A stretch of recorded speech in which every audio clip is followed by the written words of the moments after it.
Are you getting ready to plan your next event, or maybe you're already in the throes of event planning and you're wanting to know how you can make the most of your speaker rehearsals? Well, I'm an event producer who has done countless rehearsals, from big, several thousands of people corporate events to your hundreds for dinners for a nonprofit to large scale sporting events. And all I can say is rehearsals are crucial, but there's 3 tips I have for how you can make the most of your rehearsal time to set you up for success with your event. Before we jump into it, I'm Logan Clements. I'm a freelance producer based in Seattle, Washington, but I execute events here and all over the world. I do want to remind you to like, subscribe, turn on that little notification bell so you get notified every single Monday when I drop new videos. I'm also the co-host of the Better Events podcast with fellow event pro Mary Davidson. We dive even more into some of these topics that I talk about here in YouTube.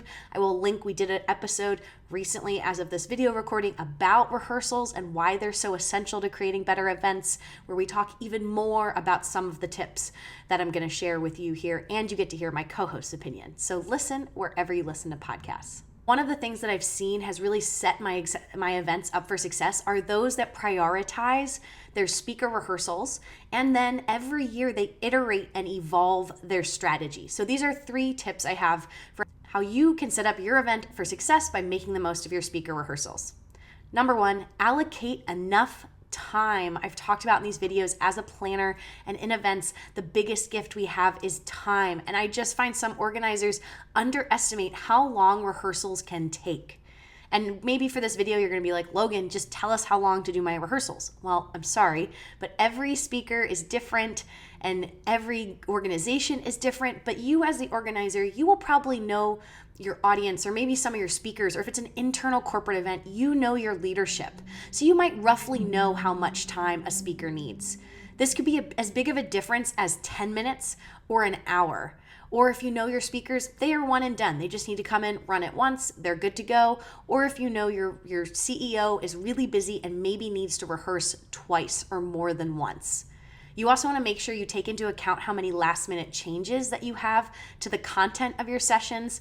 Think slides, folks. If you know your organization that is in real time updating the numbers, or you just know that you're historically always making changes the night of, the day of, make sure you add a little more buffer into those rehearsals. So I would, for example, then say an hour for each session of a rehearsal time, and then maybe buffer in 15 minutes of transitions. If you're going to be coming in with fresh slides, your production team is going to need time to upload those so they're ready for that rehearsal.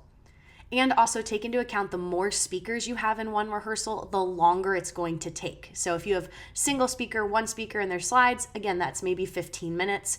If you have 15 speakers together, that's going to take at least an hour.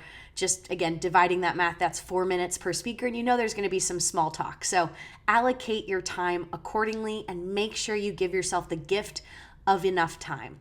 My second tip is make sure you manage speakers' expectations. Rehearsal means a very different thing to many of us.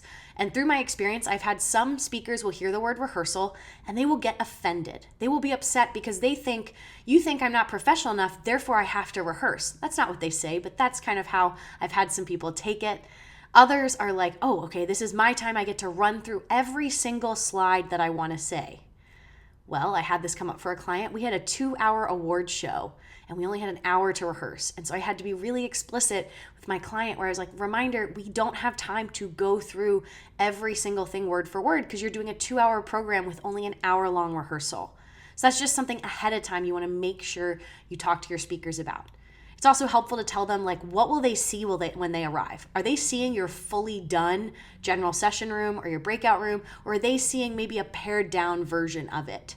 Who will be in the room? The production team, maybe some communication team members from the client, from like the organization, or maybe they're, just kind of letting them know, are they coming into a room of 20 people or are they coming into a room of 2? Again, that's something I've seen that's thrown some speakers off in rehearsals. Also a pro tip, if there's anyone who can't be in the room for rehearsals, that's really important to tell your production team. For example, like when we do award shows for companies, they don't want any attendees wandering by, or even like maybe some other executives can't be in the room because they're actually winning an award and they don't want them to accidentally reveal that in the rehearsal. Also, talking to your speakers ahead of time, are they running through the whole thing or is it just an outline? Again, depending on your show, depending on your speaker, one is a better fit than the other. I find a lot of times with my corporate events, if it is a lot of different speakers in a session, we will do more of an outline, step through, click through slides, not word for word. But if it is a solo speaker in slides and they're not a professional keynote speaker, we will probably use that time then for them to actually go through it because it's a true run through. So one of the reframes I've had that's worked for me is to call it a tech check, but I always want to make sure that you run through or at least talk through on stage how the speaker is going to start their session and finish their session, or even their segment if there's going to be multiple people. I love, like, it just time and time again, all of my experience, we often will talk about how we start and we forget to talk about how we finish. So a lot of speakers or producers or people out there you might see, they're going to talk about the walk-on music and how you get on, and then you'll realize literally like during the session that you didn't tell them what to do when they were done. Meaning, are they tossing it back to your event MC? Are they introducing the next speaker? Are they saying thank you and have a great night and just walking off and the next person's just coming in a cold open?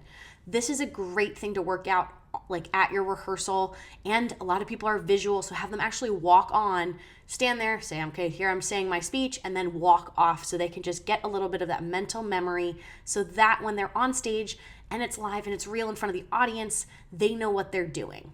And my third and final tip is to get creative and make sure you make space and time for your speakers to rehearse. So like I said, making sure you have enough time. This is where your producer can help you, or your production company, working backwards from the time you get access to the space all the way up until when you need to be ready for your first session. They need time to obviously set up your equipment, test your equipment, do their own tech run through, but there should be slots in there for speaker rehearsal time. Now, some clients I found have gotten creative where if there wasn't enough time on site, or maybe they just wanted to add some more additional rehearsal time, there's a thing called offline rehearsals. These are something you can host a week or 2 or 3 prior to your event. They're offline. People say that just because it's not at your actual event. I've had some clients go as far to actually, rent a little stage and microphones and have a tech crew come to their offices in a conference room and have the speakers pretend like they're actually going through their speech. You could even do this just in a room with, a screen that your speakers could screen share. I've also seen virtual table reads are really helpful. Again, anytime you have multiple speakers, if you're able to get them all on a call and actually talk through your script or your run a show, at least your rundown, that's going to set you up for success.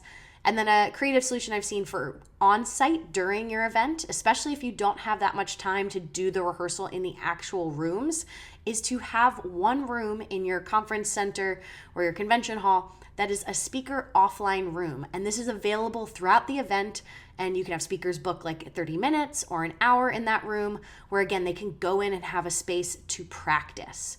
This often has an added cost because you need to have equipment and maybe you can have a tech in there, but it would give your speakers that time to rehearse without necessarily stretching your main room rehearsal time. So hopefully that helped you answer a couple questions of how you can make the most of your speaker rehearsals to set you up for event success. I honestly just say rehearsals make everyone better. And whether it's a rehearsal or a tech check or a quick step through, whatever works for you and your clients, I have found whenever you don't rehearse, mistakes happen. They do. And often I will make sure we always do an internal tech rehearsal, and that's where you can work out. We're human. We're going to make a mistake, but that's where we can get one repetition in, just like sports, 1 rep in. Then you have your speaker rehearsal. That's a 2nd repetition in for your tech team. So by the time you're actually doing the event, that's your 3rd run through, and you're really mitigating how many mistakes can happen. And I find with speakers, they might run through it a lot on their own, but having just one more reiteration or refresher for them of why your audience is important, what you want them to say, these rehearsals are that great touch point. So rehearsals make everyone better and have a smoother event. So please, please, please make sure you have them and use these 3 tips to make them just a little bit better. Hope you enjoyed this video. I'm Logan Clements. Thank you for watching, and I'll see you in my next one. Bye.